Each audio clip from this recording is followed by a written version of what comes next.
আচ্ছা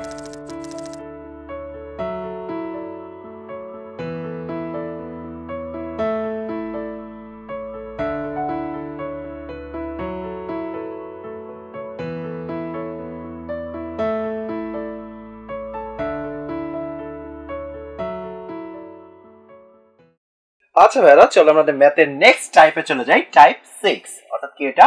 ভরবেগ ও শক্তির সংরক্ষণশীলতার সূত্র। অর্থাৎ হচ্ছে ভরবেগ শক্তি যে নিত্যতার সূত্র আছে, আমরা হচ্ছে নিত্যতার সূত্রে ম্যাথ করতেছি, কারণ আমরা জানি সংরক্ষণশীলতার অপর নাম হচ্ছে নিত্যতা। ওকে, আমাদের ম্যাথ কত নাম্বার হবে?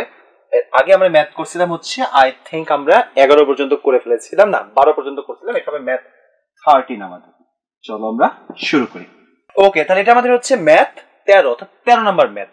13 নম্বর ম্যাথটা একটু আমরা দেখি। আমি এখানে ফিগারটা এঁকে রাখছি, তোমরা ফিগারটা দেখে বুঝে নাও, সহজ লাগবে। মনে করো এটা একটা বস্তু বা মনে করো বাস বা গাড়ি কিছু একটা, ওই থেকে আরেকটা বস্তু আসতেছে। দ্যাট মিনস কি, জাস্ট চিন্তা করো, মনে করো এই একটা বস্তু এদিক থেকে যাচ্ছে, আরেকটা বস্তু এদিক থেকে আসছে। মানে আমি সংঘর্ষ জিনিসটাই বোঝাচ্ছি, মুখোমুখি সংঘর্ষ করব আশা করে এই যে সংঘর্ষ করলো, ঠিক আছে? That's it. খেয়াল করে দেখো, মনে করো এদিকে যে আমার যে বস্তুটা ছিল সেটা ভর ছিল 600 কেজি, আর ওই দিক থেকে যে বস্তুটা আসতেছিল সেটা ভর ছিল 500 কেজি। যে বস্তুটা এদিকে যাচ্ছিল সেটা যাচ্ছিল 12 মিটার পার সেকেন্ড বেগে, আর ওই দিকে যে বস্তুটা আসতেছিল সেটা যাচ্ছিল 10 মিটার, সেটা আসতেছিল 10 মিটার পার সেকেন্ড বেগে।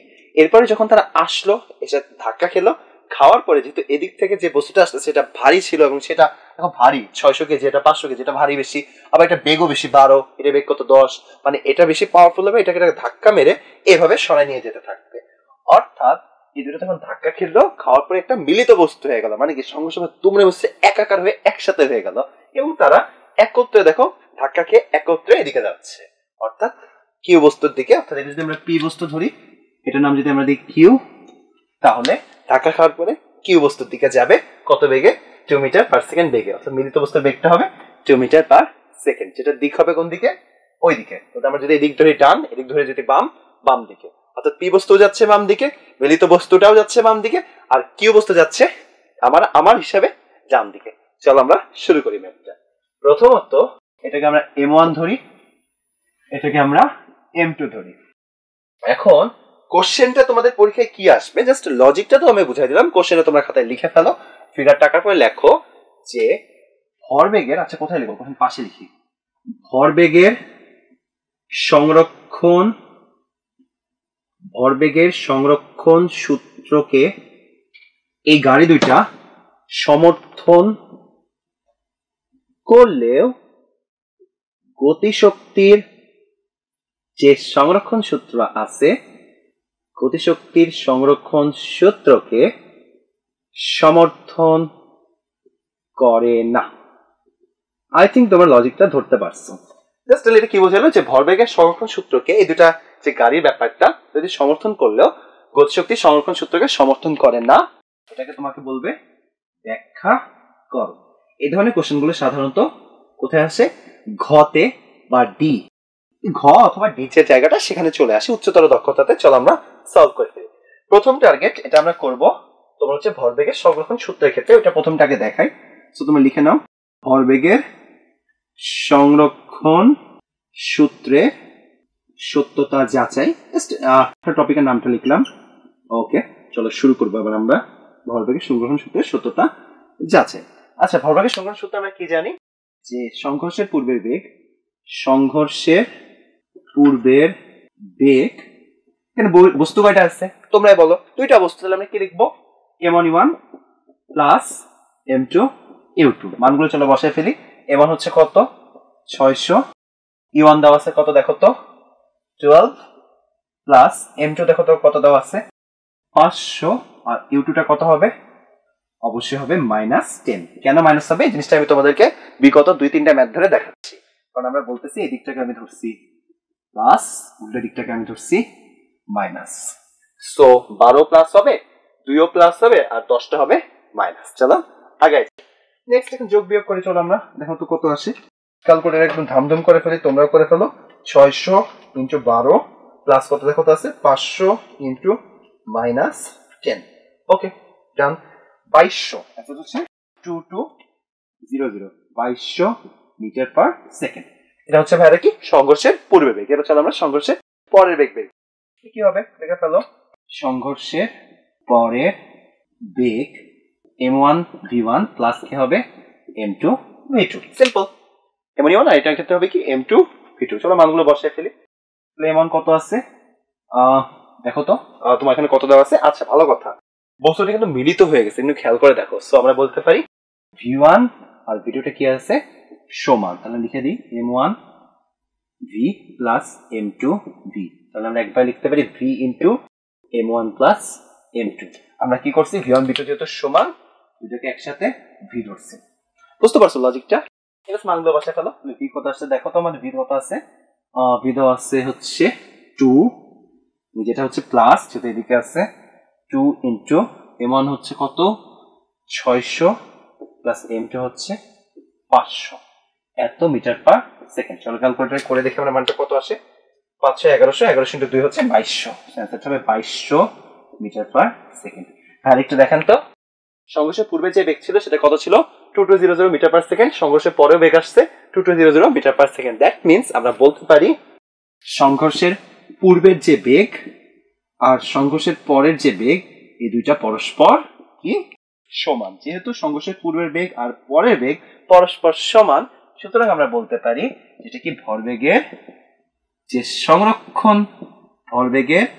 সংরক্ষণ যে সূত্র আছে সেটাকে সমর্থন করে আমাদের 4 নম্বরের কোশ্চেনে আমরা 2 পেয়ে গেলাম এবার আমাদের যেতে হবে কি গতিশক্তি সংরক্ষণ সূত্রকে যে সমর্থন করে না সেটা আমরা দেখাবো সো কি করবা কিছুই না সেটা আমরা মুছে ফেলে এই জায়গায় আগায় যাই সেটা কাজ করে জিনিসটা মুছে ফেলো আবার মুছে ফেলে সবাই লেখো যে গতিশক্তির সংরক্ষণ সূত্রের সত্যতা যাচাই আমাদের টপিকটা হচ্ছে কি গতিশক্তির সংরক্ষণ সূত্রের কি করব আমরা সত্যতাকে আমরা যাচাই করব চলো করে দেখি আসলে ব্যাপারটা কি হবে তাহলে যদি আমরা এখন গতিশক্তি সংরক্ষণ সূত্রের সত্যতা যাচাই করতে চাই কিভাবে সংঘর্ষের পূর্বের গতিশক্তি দেখতে হবে এবং সংঘর্ষের পরে মোট গতিশক্তি দেখতে হবে চলো লিখে ফেলি সংঘর্ষের পূর্বের আচ্ছা আগের কোশ্চেনটাতে যখন আমি সংঘর্ষের পূর্বের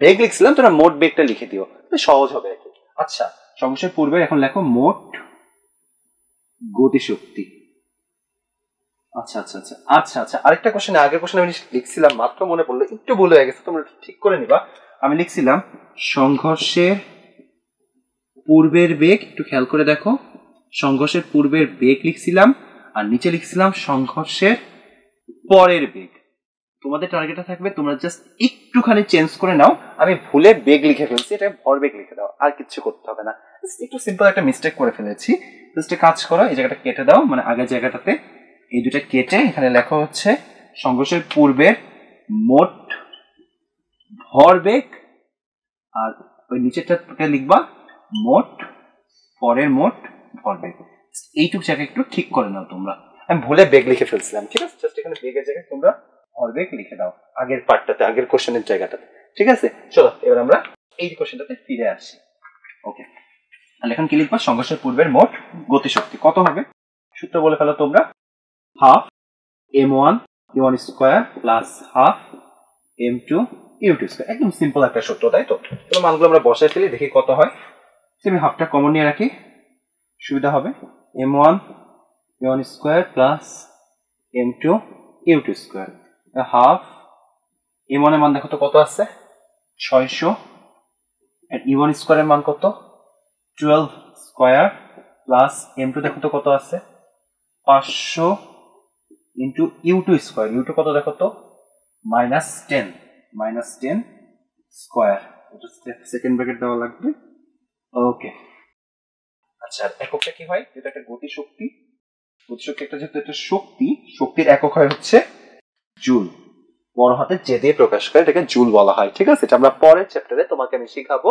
কাজ ক্ষমতা শক্তি চ্যাপ্টারে যে শক্তির এককটা কেন জুল এই ধরনের লজিকগুলো দেখাই দেবো তোমাদেরকে ঠিক আছে চলো আগে আমি একটু ক্যালকুলেটরে করে ফেলি চলো মানটা কত হয় দেখি কত আছে দেখো তো এখানে ওকে তোমার হচ্ছে 12 স্কয়ার মানে 144 ইনটু হচ্ছে কত 600 ওকে প্লাস হচ্ছে 500 ইনটু হচ্ছে তোমার 100 ওকে, ভাগ হচ্ছে 2, 68,200।